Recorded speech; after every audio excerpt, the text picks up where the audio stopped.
Convidamos o senhor Pedro José aqui no Martinez, no Laboratório de Simulação e Cenários da Escola de Guerra Naval, com a segunda apresentação do científico, cujo título será Política Espacial Brasileira, Segurança Espacial e Desafios de Estudos de Futuro.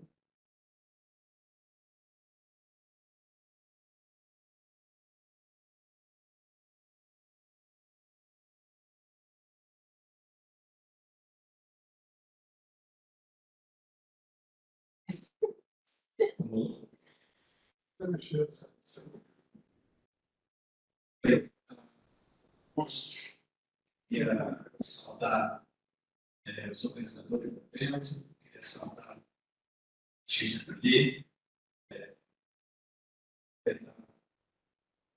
dessa oportunidade de estar apresentando hoje. Meu nome é Pedro Martins, eu sou líder da linha de pesquisa de segurança espacial em laboratórios de cenários da Escola de Natal, sou mestre em economia política, mestre em economia internacional da FRJ, em que eu estudei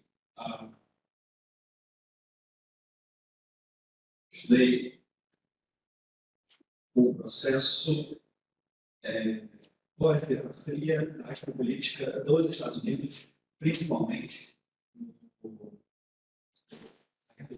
processo da Estado do Deserto. O título da minha palestra hoje é Política Espacial Brasileira, Segurança Espacial e Desafio dos Estudos. Eu queria começar hoje lembrando, miserando os 20 anos do acidente, do desastre em relação ao TLS. Foram 21 mortos, foram 20 anos, foi 20 anos no mês de agosto. Eu acho que a gente deve sempre lembrar esse tipo de coisa para que não se repita, para que a gente possa valorizar os cientistas, valorizar a nossa área militar e valorizar os profissionais que estão trabalhando nesse tipo de atividade. E por isso que é importante falar em política espacial, por isso que é importante valorizar a história brasileira. E, bem, antes de começar, só deixar o meu e-mail profissional. Qualquer dúvida, sugestão, crítica exterior, qualquer um dos senhores está disponível.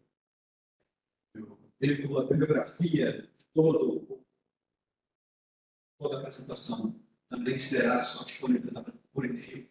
Tem uma pergunta pasta e já se explica. Não. Então, mas só como são eu posso falar como a política e o espaço são intrinsecamente ligados. Como a política e o espaço a coisa pensa. A gente tende a pensar em tecnologia. Bom, claro, mas a gente tem que pensar também em influência feita. E está falando aqui é essencial. Depois eu vou mencionar o ponto de estudo da área política ou política internacional, em que a gente tem um campo relativamente novo, sem comparar com outras áreas políticas das relações internacionais. Em relação a outros campos da ciência política, a gente tem um campo novo, porém, já com muita coisa superior.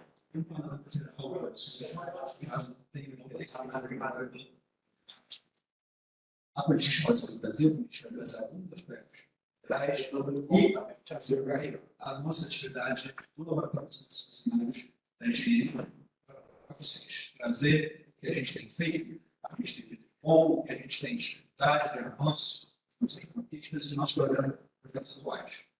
Por fim, a gente já faz algumas provocações em relação à importância estratégica dos estudos de futuro, já tem um seminário sobre simulação e cenários, estudo de futuro, que vocês viram também ontem, diversidade de método, diversidade acadêmica fantástica, e tem algumas considerações finais. Essa foto aqui foi um recorte da revista Time, de 75, que tem dois astronautas, um soviético e um americano, corredor. Quando a gente pensa em política espacial, a gente tem que pensar em estratégia, a gente tem que pensar em questão militar. Até 1983, 75% de todos os satélites postos em órbita eram para auxiliar ou capacitar os nucleares. Ou seja, a gente está falando de um setor militar. O setor civil é o que tem destaque, é o que tem espaço, é o que se tornou imortalizado no setor militar de essencial importância. Né? A gente teve três eras, talvez uma quarta, de corrida espacial. A gente teve a primeira até a Apollo 11. Primeiro até a Apollo 11, onde você tem Guerra Fria sendo o plano de fundo, sendo o principal catalisador, e foi o que permitiu que tão cedo, apenas 60, 70 anos depois do voo de Saturno, a gente chegasse. Nós, como humanidade, a gente chegou ao espaço com o de 2001, a gente chega na Lua com a Apollo 11 e os Apolos subsequentes. Né? A gente tem até a Apollo 11, depois da Apollo 11 a gente tem uma diminuição de interesse, a gente tem uma inércia pela perda do interesse público internacional e a detente da Guerra Fria, e até 91. 91, que é o pesquisa que eu fiz, que eu estudei isso durante 3 anos, foi a primeira real guerra espacial. Guerras e espaço são sinônimos desde a Guerra das Malvinas. Primeira vez se utilizou ativos espaciais para a guerra das Malvinas com algumas fotos de satélite, mas sistematicamente a gente está falando da tempestade do Brasil, tempestade do Brasil de 1991, barra 92, quando sofreu o embate do Iraque, combatendo o Saddam Hussein. Existe uma quarta era, o que traz a nova era são os atores privados, a criação da Força Espacial Estadunidense, que se separa do Israel. Eu pergunto, em princípio, eu já tinha falado, a gente tem, desde o começo, a utilização dos ativos espaciais para deterrência, para impedir comunicação, comando. E a gente pode falar também do disruptivo e do cotidiano. O disruptivo são as coisas que nos assustam, né? Que é o que a gente vê com muita certeza. São os lasers, os drones, são as armas anti-satélite, são a gente não consegue imaginar. O cotidiano é o que está no celular hoje em dia. São os sistemas de navegação, GPS, clonagem, são as imagens de satélites para o negócio, são o monitoramento da Amazônia, são coisas que a gente usa todos os dias para nós como indivíduos e para o espaço. Mecanismo para a paz, onde não é para a guerra. Fica a pergunta para vocês. O que vocês acham disso? A gente já tem uma quantidade de exemplos em que o espaço foi um mecanismo para a paz. A Estação Espacial Internacional hoje tem americanos e russos, já tem ucranianos, e tem chineses também.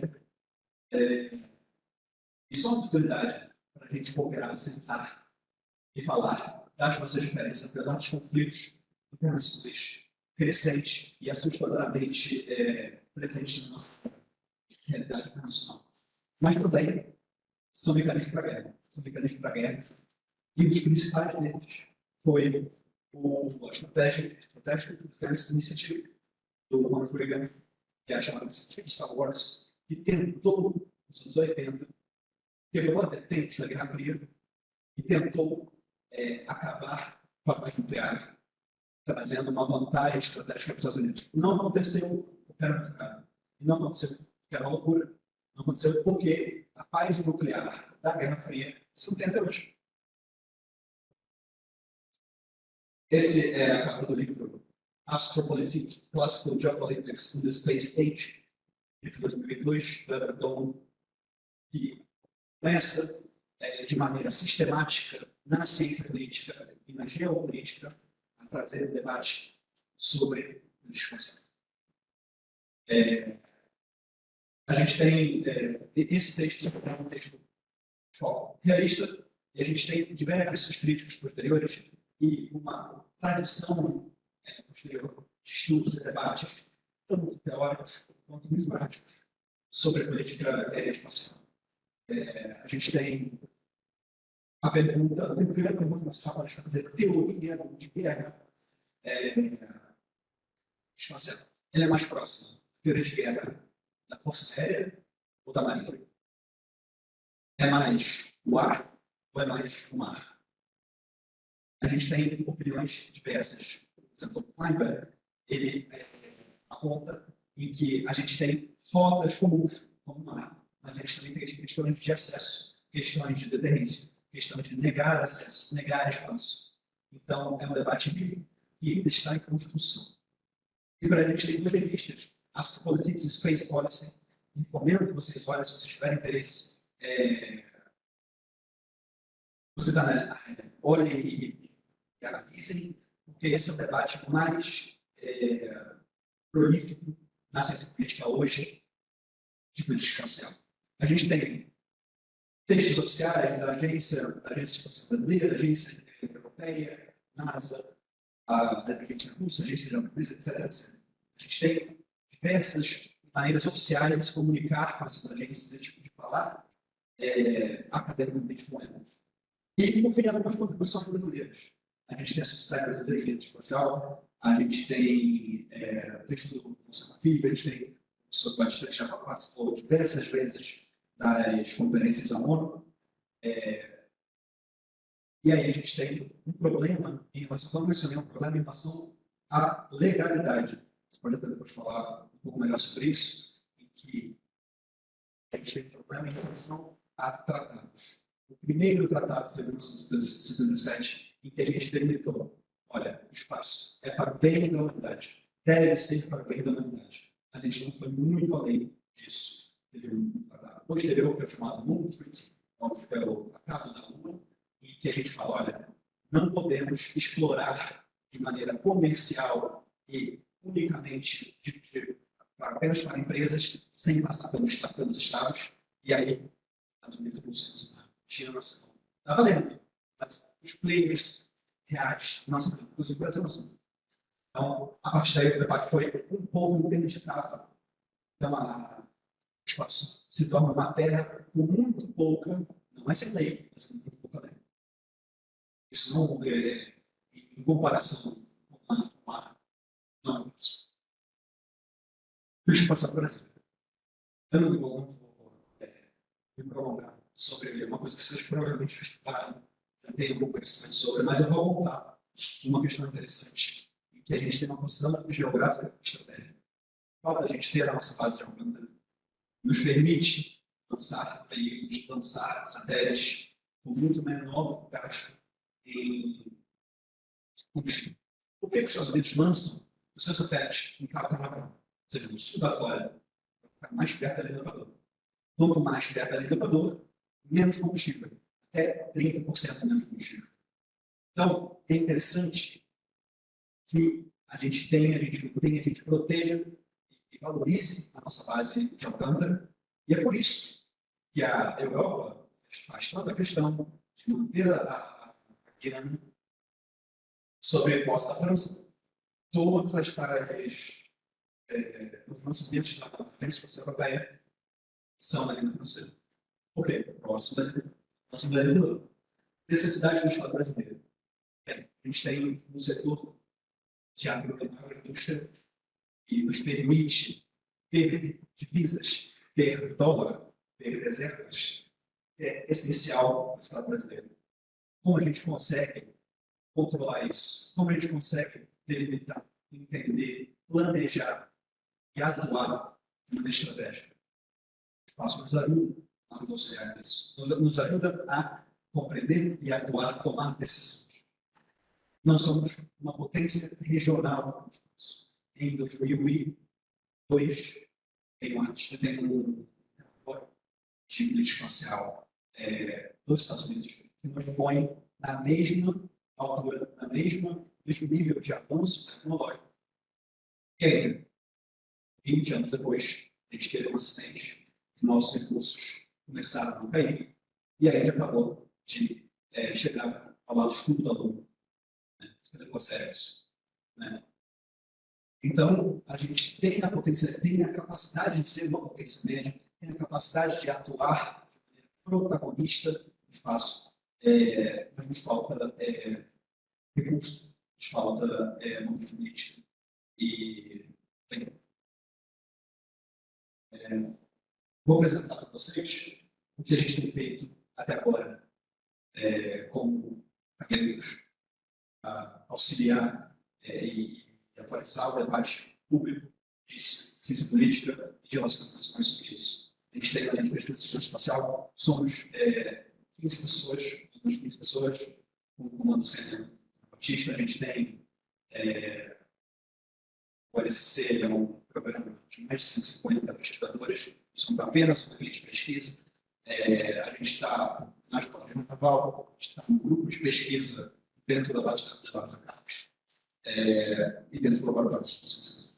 A gente tem 3 projetos atualmente. Não, tem 2 projetos em vigor e um projeto que teve seu lançamento, inclusive aqui na UNIFA, de espaço e política comunitária. A gente lançou o livro junto com outro grupo, lançou para falar como o Brasil utilizou em desastres naturais, sua política comunitária, o espaço como ator, como agente para solucionar questões de ordem humanitária.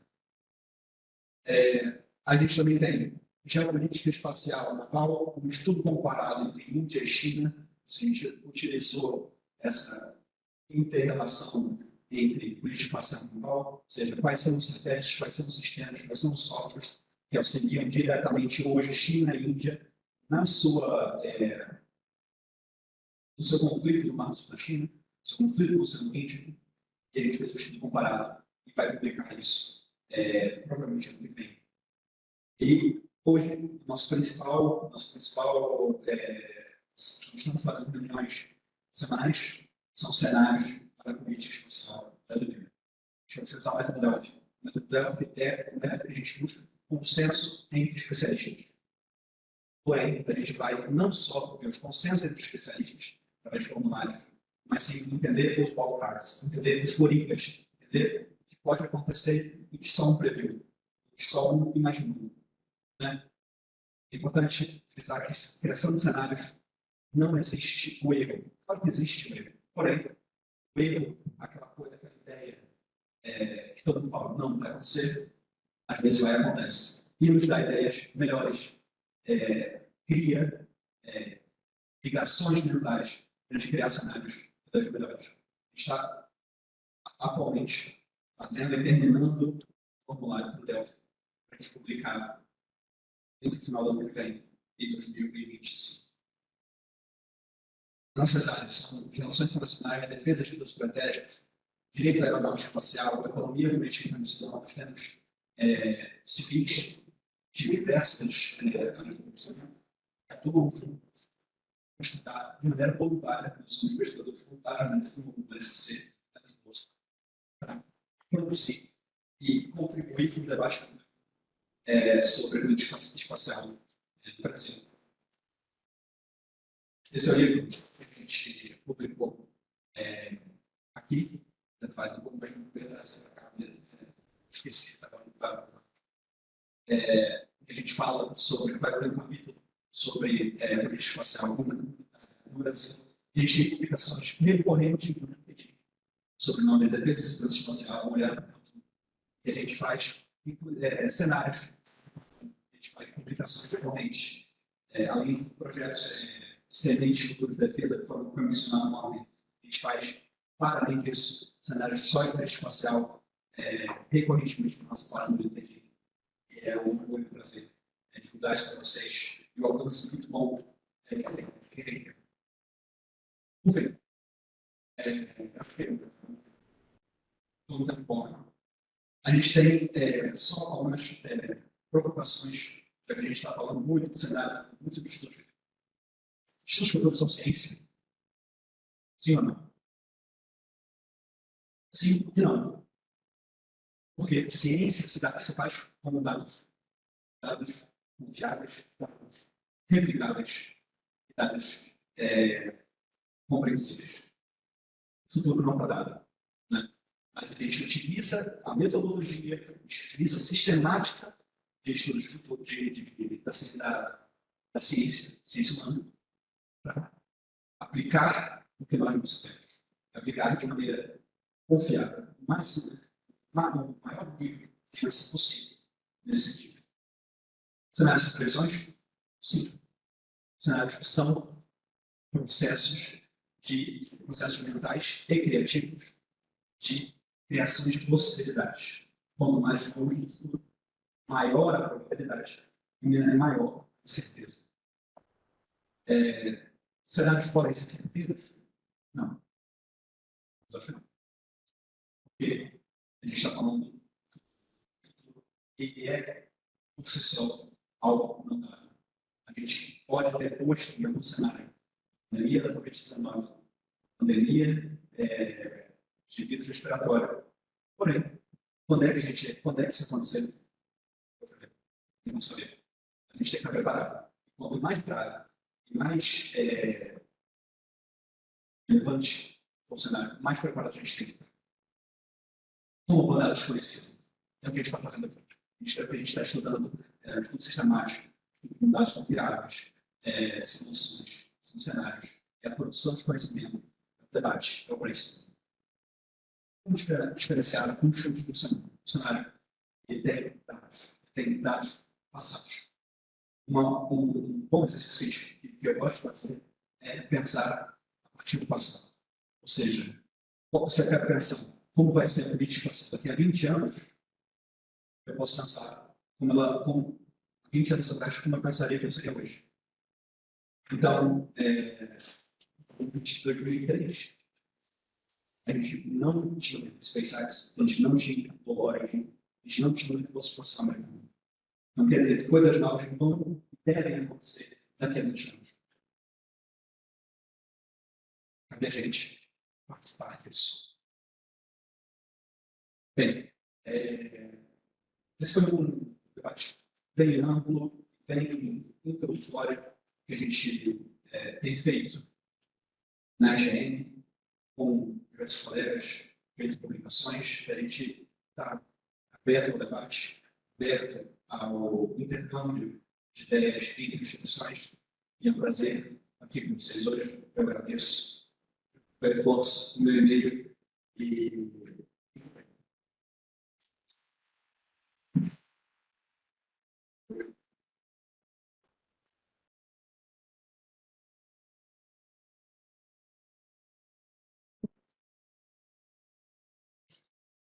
Reforçamos que aqueles que desejarem fazer perguntas aos palestrantes preenchem o formulário entregue aos nossos assistentes ou enviem suas perguntas via aplicativo Slido. Convidamos o Tenente Coronel Aviador Luiz Felipe de Moura Doura, do Comando de Operações Aeroespaciais, com a terceira apresentação de trabalho científico, cujo título será a importância do acompanhamento de cenários prospectivos para o espaço exterior.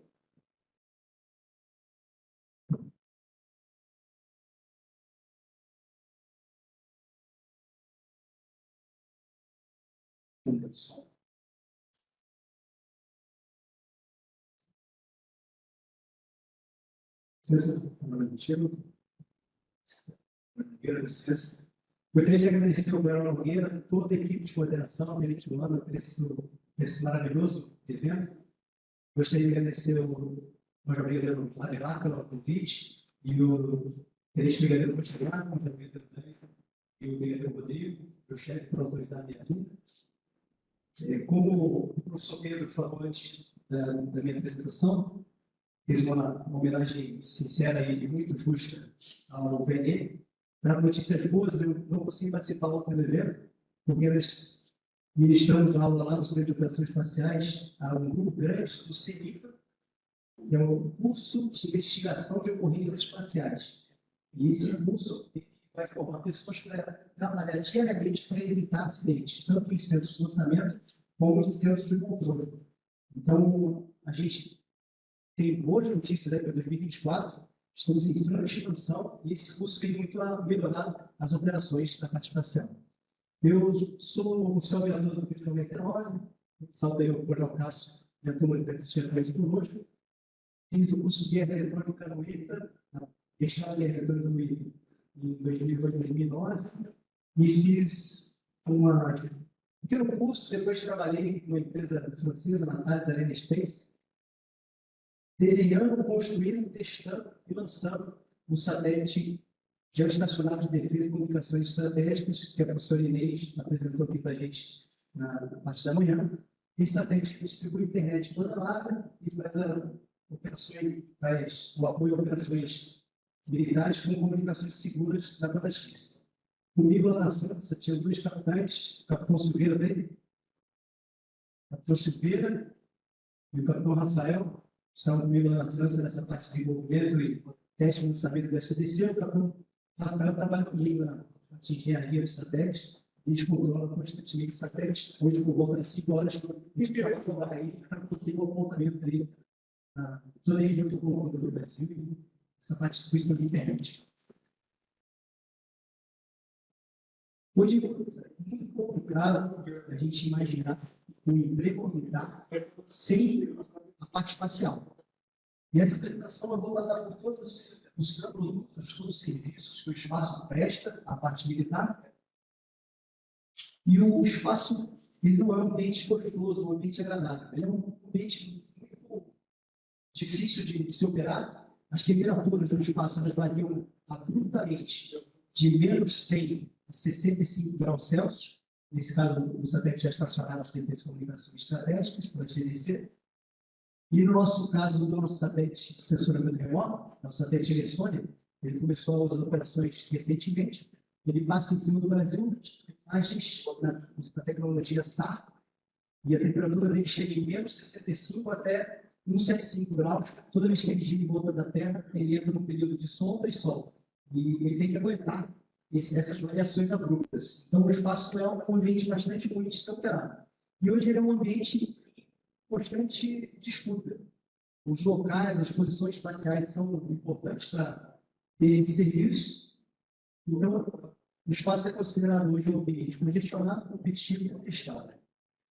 Essa apresentação, a gente vai entender as operações espaciais militares. A parte civil, a gente não vai abordar o desenvolvimento civil, todo o apoio à parte civil, a gente não chega a aprofundar, mas eu queria deixar uma semente de futuro. Até que a professora Inês apresentou pela manhã o livro que eu tinha. Esse livro puxei algumas ideias, a gente vai discutir aqui depois na parte de debate. Todo o material da aula é totalmente ostensivo, tudo fácil de encontrar na internet, sempre vai ter embaixo o livro. Então, vou passar rapidamente sobre as operações espaciais. Esse ano a gente já fez um seminário sobre a criação de força espacial. Então, essa parte já foi citada lá, mas como todo mundo viu, eu vou voltar nessas operações espaciais, nos produtos que a parte militar, o campo de batalha, recebe do espaço, e por fim vai entrar nas ameaças que a gente tem visto hoje, que impactam a operação espacial, os inimigos da parte espacial, e por fim essa semente futura. Tudo que gira em volta da Terra é um artefato feito pelo homem e tem uma aplicação, a gente chama de satélites, são satélites artificiais, e o satélite, quando é lançado, ele desenvolve uma trajetória. E essa trajetória ela é alterada de maneira muito difícil, muito complicado alterar uma órbita. Então, a partir do momento que ele foi colocado numa órbita baixa ou numa órbita geoestacionária, ele tende a ficar lá por muitos anos. E essa órbita tem características, passando para nós, todas as órbitas são elipses, elas têm o seu ponto mais próximo, chamado de perigeu, o ponto mais distante, chamado de apogeu. E ela descreve esses períodos. E uma coisa que está em órbita é que ela não tem gravidade. A gravidade realmente precisa estar atuando para que esse objeto continue girando em volta da Terra. Então, esse objeto está sempre caindo mas ele nunca chega a ter contato com a superfície da Terra. Então, esse giro é a órbita. Se a gente imaginar que eu vou pegar uma coisa e jogar para cima, e essa coisa vai entrar em órbita, não é verdade. Eu preciso estabelecer uma força, uma velocidade de giro em volta da Terra para que isso seja alcançado. E então, a minha explicação do que seria essa órbita. So contrary to what you see in movies, spacecraft can't just sit around in space near a planet because they fall right into it. To stay in space, we need to get into orbit. So first, we take off from Earth's surface, fly up past the atmosphere, and keep accelerating more and more, so that we start looping around Earth before we can fall back into it. Now we're in orbit. This is where we're in the single cheat, because even though we're still pulled downwards, we're just sort of free falling back onto our trajectory. Now, for example, to get to the moon, we need a point forward where we fire our engines to expand our orbit until it intersects with the moon's path. And even though the moon's gravity is starting to pull us in, we still need to flip around and put our engines in reverse to slow down and get into orbit. At this point, we can pick a spot to land at, burn our engines to get some trajectory.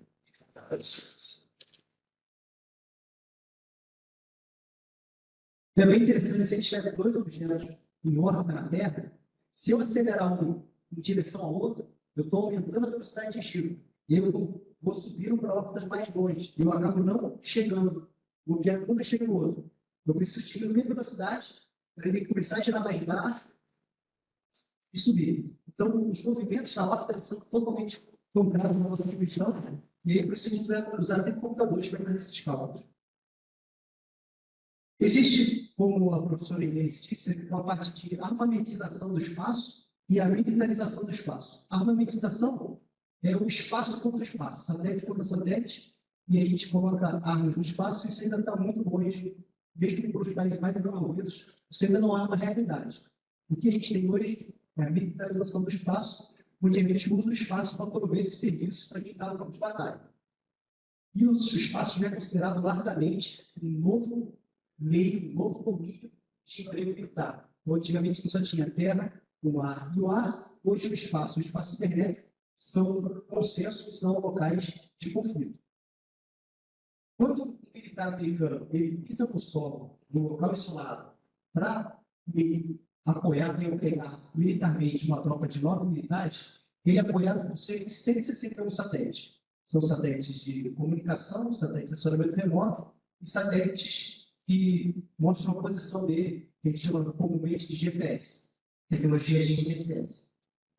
A gente pode resumir esse serviço, 4 serviços: sensoramento remoto para o acompanhamento das previsões meteorológicas, o sensoramento remoto para detectar e identificar as condições do inimigo, quantos eles são, onde eles estão, a partir de comunicações dos satélites. E, por fim, o MyPhone, satélite GPS, satélite de posicionamento, navegação e sincronismo de tempo. O satélite de monitoramento, todo piloto, quando ele vai planejar um voo em cima do Brasil, ele visualiza essa informação, que é uma imagem tirada pelo satélite Voyager C6. A cada 3 horas, essa imagem fica disponível na rede net da Força Aérea, e o piloto já tem a ideia de como é que vai ser o clima durante a trajetória dele, durante o deslocamento dele, nas altitudes diversas. Então, todo piloto que começa a voar desde a academia da Força Aérea, ele já tem contato com o espaço através dessas imagens de satélites de meteorologia. Mas os satélites de sensoramento remoto também são utilizados para detectar o interesse, os alvos do inimigo, sem que eu precise expor a minha tripulação de um avião ou uma força especiais para entrar no território inimigo e saber o que está acontecendo lá. O satélite ele consegue passar tirando imagens sem denunciar o seu interesse, a sua intenção. E aqui a gente tem um fenômeno novo, que é o aparecimento de imagens onde o próprio tiro, o próprio momento em que a ação está ocorrendo, essas imagens elas são tiradas por satélite, algo mais autenticado, e elas estão disponíveis na internet. Aqui a gente vê uma imagem que é uma empresa de inteligência israelense, mostrando onde estão os helicópteros russos.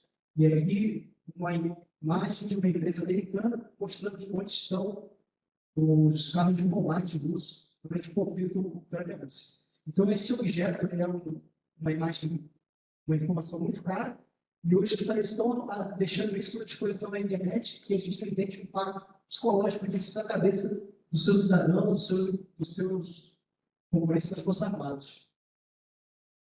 Uma segunda utilização do espaço que tem funcionamento remoto é a parte de comunicações. A gente consegue levar a internet de banda larga para locais isolados. E aqui eu ressalto a estação Antártica Comandante de Ferraz.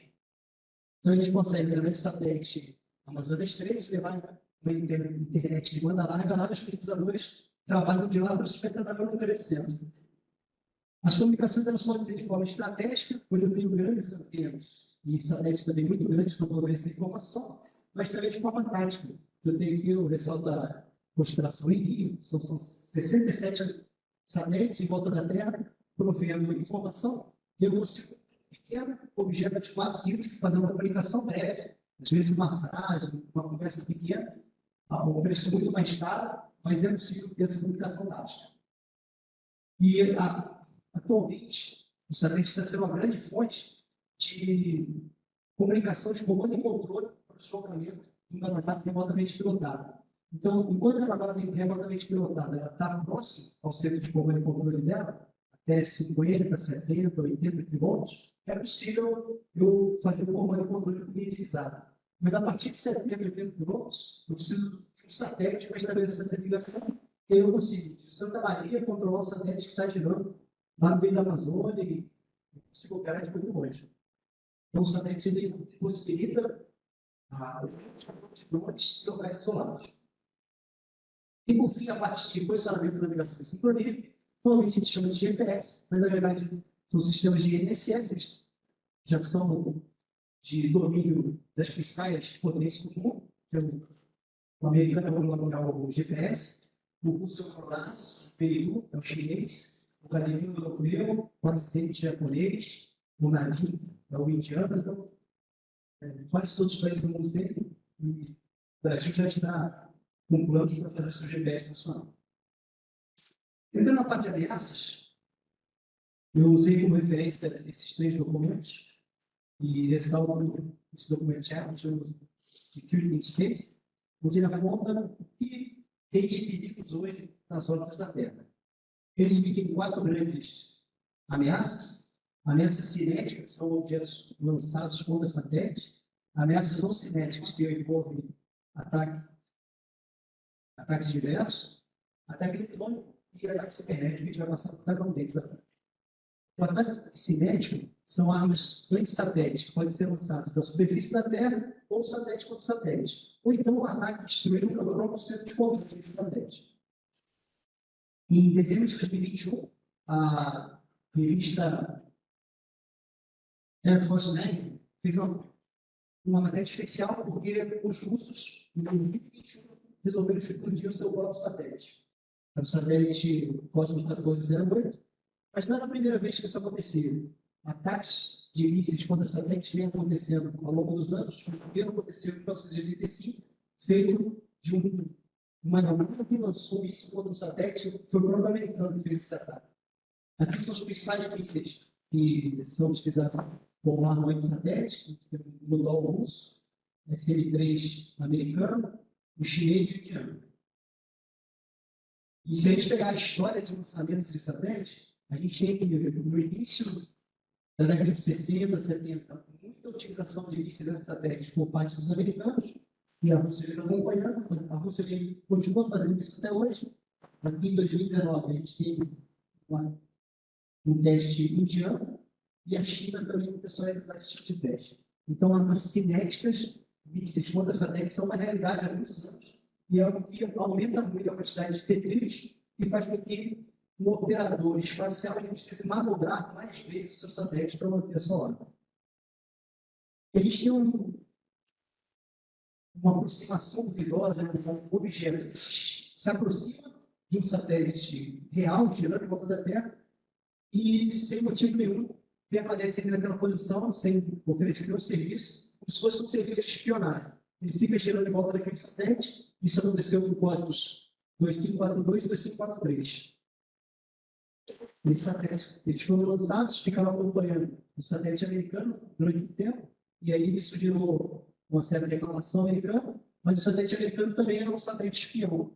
praticamente fica meio confuso. O satélite espião reclamando de outro satélite espião, mas essa é a realidade, é uma aproximação duvidosa. Da parte de ataque não cinético, a gente tem ondas eletromagnéticas lançadas sobre o satélite com a intenção de explodir esse satélite. Ainda está só no mundo das ideias, no mundo das pesquisas. Nunca nenhum satélite foi explodido por laser ou por um ataque de onda eletromagnética. Mas, a princípio, seria um carro de combate ou essa arma dirigida, apontada no satélite e explodiria esse satélite. O laboratório de pesquisa americano, da Força Aérea Americana, tem pesquisa nessa área, tem simulações, mas até hoje nenhum satélite na órbita da Terra foi explodido por esse tipo de tecnologia. A parte de interferência de isso aí já é mais comum, tanto interferência do sinal como um todo, como o spoofing, que é ele dá um sinal do GPS para desviar lentamente aquele alvo da sua rota, da sua trajetória inicial. Então, tanto o spoofing como o jamming é bastante comum. Aqui a gente tem os diversos tipos que podem ser utilizados, tanto os componentes de solo fazendo interferência no sinal de GPS, como os satélites fazendo interferência contra os dispositivos do solo. E é possível também que uma aeronave faça esse tipo de ataque, bloqueando os equipamentos de solo, como aqui a gente mostra equipamentos de comunicação. E a aeronave Eco Alpha 18 para lá. É muito difícil de fazer um ataque interferência em GPS que a gente não vá incomodar e não impactar todos os outros satélites. Aqui as frequências não estão aparecendo muito bem, mas elas vão de 1.1 MHz até 1.3 MHz. Todos os sistemas de GPS estão operando sempre na banda aérea, em frequências muito próximas. Então, se os senhores planejam, durante uma incursão militar, uma interferência GPS dos senhores, os senhores também vão estar interferindo nos equipamentos de GPS de toda a força aérea. Então, não adianta a Marinha calcular, planejar a execução de uma interferência no sinal GPS e achar que não vai incomodar toda a força. Se esse ataque GPS for próximo a uma cidade grande, a pessoa que vai planejar essa execução de uma interferência GPS tem que pensar que vai impactar todos os serviços de ambulância, entregador de pizza, polícia, que se joga muito hoje utilizando esse serviço. Então, o ataque ou interferência em equipamentos de navegação e posicionamento deve ser feito com bastante coordenação, bastante antecedência. Existem já bastantes treinamentos e trabalhos científicos apontando soluções para o ataque de GPS, tentando prever as suas áreas de maior eficiência para que o militar, então o equipamento míssil guiado a GPS entre por áreas de menos impacto. Eu recomendo esse site aberto, GPSJam.org, é um site americano, GPS.org. Ele mostra, há 2 dias atrás, todas as interferências de GPS que ocorreram. Ele tem uma gradação, fica aqui na esquerda, que fica mostrando como que foi a porcentagem de interferência naquela área. Se não tiver nenhuma informação, é porque não houve interferência.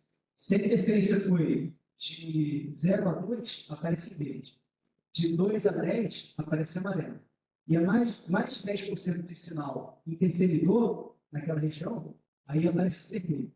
Eu ressaltei essa área aqui, porque recentemente o Conselho voou nessa área aqui está a faixa de Gaza, aqui está o Egito, aqui está a Península do Sinai, Israel está aqui em cima, aqui está a Cisjordânia. Então, o Conselho entrou aqui nessa região e tem entrado para repatriar os brasileiros que estão nessa área, e constantemente os pilotos estão trabalhando a interferência de GPS, e ao estudar esse site, e existe um instituto americano que trabalha a resiliência do sinal de GPS, e eles dizem que não dá para identificar e ter com certeza quem são os interferidores, se é o Hamas ou se é Israel. porque os mísseis que estão sendo lançados contra Israel, eles também estão sendo utilizados no guiamento GPS. Então, pode ser que Israel esteja utilizando a interferência GPS para desviar os mísseis que estão sendo lançados contra eles, quando o próprio Hamas está utilizando para não ser atacado por mísseis GPS de Israel. Então, esse artigo está nesse site aqui de ESG, então tem essa capacidade de não prever, mas ele mostra o que vai acontecer os 2 dias anteriores. Ele explica também como é que são os equipamentos que fazem essas medidas, é um site bastante interessante de ver. Mas aqui no Brasil, o IFA, uma equipe do Laboratório de Guerra Eletrônica, já estuda há mais de 5, 6 anos, desde 2016, eles estudam interferência de GPS, como fazer, como evitar. Então, hoje, se os senhores vão criar um cenário, e esse cenário não tem um ataque ao sistema de navegação e funcionamento, não tem um GPS incluso, é importante a gente colocar, e tem material nacional já explicando como esses trabalhos vão. Os ataques cibernéticos. É impossível qualquer tipo de operação satélite sem a área espacial, a área cibernética espacial.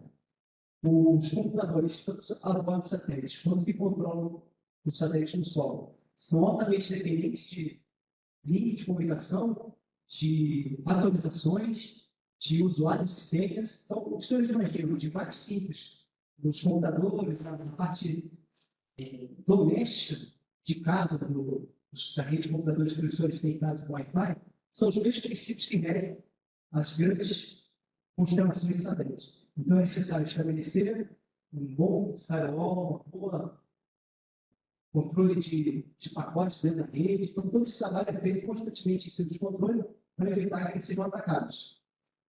E, um pouquinho antes do início da guerra, do conflito Ucrânia-Rússia, uma empresa chamada Hawkeye 360, ela começou a monitorar esses ataques contra o sinal de GPS nos localidades da Ucrânia. E eles precisaram colocar isso na internet, se vocês acessarem o site da Hawkeye, vocês vão ver essa imagem, e elas, depois que ficou o conflito, pouquíssimas são as mesmas áreas que foram atacadas e que depois houve entrada na tropa. Então, isso já indica uma possível tendência doutrinária de, inicialmente, atacar com essa parte de ataque contra sinais de interesse e depois entrar com a tropa naquele local. E como eu disse, o GPS pode ser alterado o seu deslocamento através de telediscurso, onde o sinal que fornece informação de posição do GPS será alterado, e essa pequena alteração faz com que ele desvie 1 a 2 graus, e aquela trajetória, então, ela não consegue ser mantida. Por fim, esse início todo foi para a gente chegar nesse momento da discussão, que é a seguinte do futuro. O espaço, ele entra onde na vida comum de qualquer cidadão. Se a gente chega no local e a cidade é desconhecida, a gente gasta uma saliva, a gente usa o nosso equipamento de GPS, onde a gente volta lá. O destino, qual é o nome da pistaria, ele vai identificar onde nós estamos, onde está o nosso destino, as melhores rotas, e até uma inteligência artificial que vai mostrar qual seria a melhor maneira de ter aquele deslocamento, aquela rota. Então, esse multidomínio de ações hoje que a gente tem com o nosso carro, os senhores devem imaginar o mesmo desafio de implementar isso na parte militar. O Christopher Rose, esse especialista americano na área de defesa, ele era o assessor direto do deputado Mark. E ele era muito focado nessa parte de defesa, de informações especiais, e ele escreveu esse livro, Kill Chain, que fala sobre o ciclo das Forças Armadas, de detectar o alvo, fazer um ataque, depois ir lá e avaliar se aquele ataque foi bem sucedido ou não. Nesse livro, ele diz que os jogos militares, nos últimos 10 anos, onde os Estados Unidos, as escolas militares, treinavam, faziam os seus cálculos, os seus planejamentos contra o exército, uma força armada chinesa, nos últimos 10 anos, os 10 confrontos foram perdidos. Então, ele achou importante escrever isso e ele apresentar soluções para isso.